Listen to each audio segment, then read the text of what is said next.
Tervehdys kaikki! Tänään mä haluaisin kertoa teille mun uudesta harrasteesta, eli sienestyksestä. Mulle kerrottiin, että sienestäminen on hauska ja rentouttava harrastus, mutta ei se kyllä oo. Musta ihmisten kuuluu saada tietää totuus. Mä suosittelen sitä ainoastaan, jos on valmis sietämään tosi korkeita stressitasoja. Mun kämppis suuttu mulle.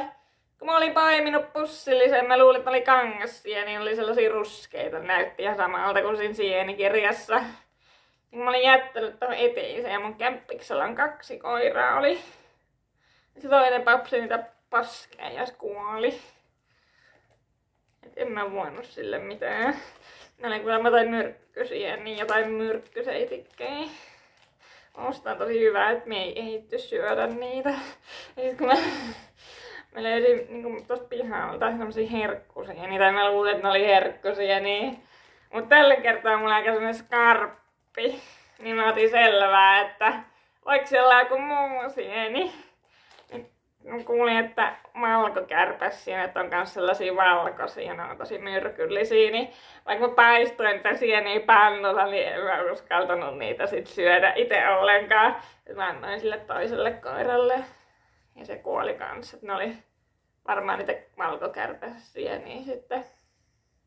Sitten mun kämppis suuttu mulle. Ja mä yritin tehdä sovintoa. Mä tein tällaisen hieno illallisen, siinä oli sienikastiketta ja kaikkea ja mun kämppis ei halunnut syödä. Eihän mä itekään uskaltanut yhtä sienikastiketta syödä, kun ei musta pidä ottaa liian suuria riskejä. Mut on se sienestys kyllä aika stressaava harraste.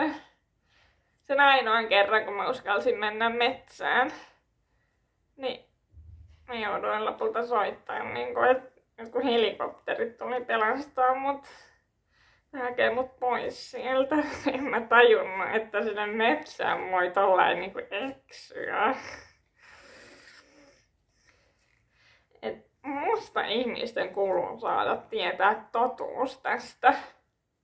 Et ei se oo hauska ja rentouttava harraste.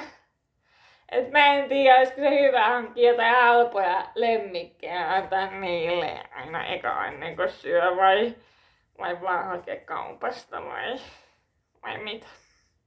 Tällaista mulla tällä kertaa.